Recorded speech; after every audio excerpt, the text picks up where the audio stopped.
প্রিয় বন্ধুরা, আজকে আমি আপনাদেরকে যে স্টেপ আপ যে হাই ভোল্টেজ কনভার্টারটা দেখাতে যাচ্ছি। এটা হচ্ছে 400 কেভিএ ভোল্টেজ সাপ্লাই করে, অর্থাৎ 4 লক্ষ ভোল্টেজ আউটপুট করে।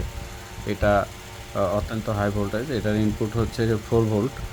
এটা 4 ভোল্ট থেকে 400 কেভি এবং অথবা 4 লক্ষ ভোল্টেজ এটা জেনারেট করে। তো আমি প্র্যাকটিক্যালি দেখাবো এটাতে ভোল্টেজ দিয়ে। আপনারা জানেন এটা 3.7 ভোল্টের একটা ব্যাটারি।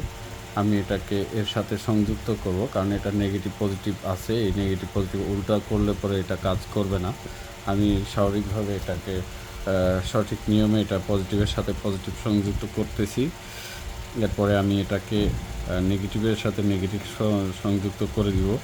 তারপরে এখানে যে এর রেসপন্সটা আপনারা দেখতে পাবেন, কেমন রেসপন্স করে সেটা দেখতে পাবেন। এখানে পজিটিভ অলমোস্ট কানেকশন করা হয়ে গেছে। এখন আমি নেগেটিভটা কানেকশন করতেছি। দেখতে পাচ্ছেন এটার দুইটা মাথা দেখেন, দুই দিকে ছড়ানো আছে। তারপর এটা দুই দিক থেকে এটাকে প্রচণ্ড করে, স্পার্ক করে হাই ভোল্টেজের কারণে। তো এটা নেগেটিভের সাথে নেগেটিভ কানেকশন করছি। তো এটা আমি এখন এটাকে হাত দিয়ে দূরে তো আমি এটাকে ডিস্টেন্স করে দিছি। এখন এটাকে আমি জাস্ট এইখানে করে দেখাবো। প্রচুর পরিমাণে এটা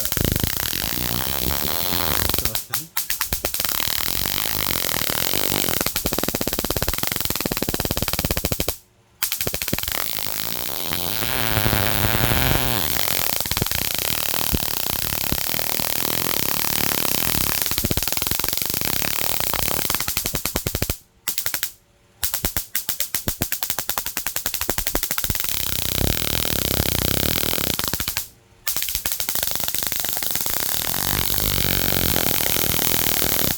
এই ছিল এটার পরিচিতি। সবাইকে ধন্যবাদ।